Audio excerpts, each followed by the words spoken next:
What's up mga pis? Ayan, another food trip at nagkay-craving ako sa bulalo. Si galing tayo kahapon ng Ternate at nag-gotong Batangas naman tayo doon.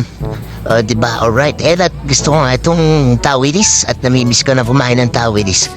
Ayan at ipeplex nga natin ang lugar, no? Ayan at habang nabibidyo niya natin, nakita natin ang tropang City Health Office, diba?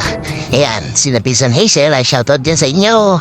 Happy eating, diba? At habang binagmamasdan ko ang lugar, naalala ko yung mga magsasaka na mga lolo ko noong araw, diba? Dati kami, umabot kami dyan, yung mga gamit ng mga magsasaka. Ganda. Yan, at kita mo nga, diba?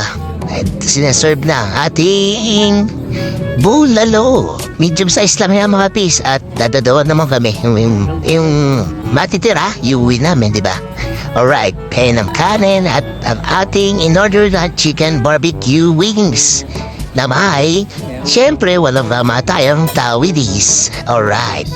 Sarap yun eh. Di kompleto ang bulalo ko pagka walang tawis. At panalo nga pa rin yung sausawan na yun. Ayos na ayos. Ayos po up! Diba? Yun ang may-ari yun eh. Kaya piplex natin. At dito nga rin pa may buko juice and andun yung dalawang plastic diba? Sarap. Sakto-sakto. Sarap ng bulalo. Sold na sold. Stroke later. Alright. Natikman natin mga pis. At matindi raw itong bulaluan dito sa Amuntay. Gigil na gigil. Hindi, may kukunin kasi ako. Ayun. Wow, dahan-dahan. Kahapon ka lang nagbotong Batangas. Ay, saan? Yan, tapos lalagyan mo ng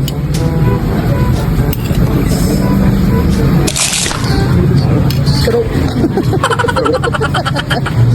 Stroke to the bones. Okay. Enjoy.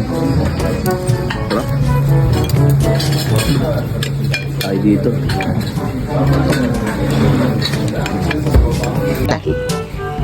Diba? May buhuds pa sila dito. So, ito nga pala.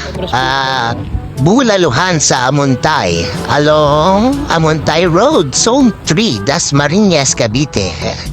Sila pala may-ari niyan, sila Kapitan Ian Salasbar. Shoutout dyan, Kap. Ayos po. Hanggang dito na lang po. This is Boston TV. Sheesh!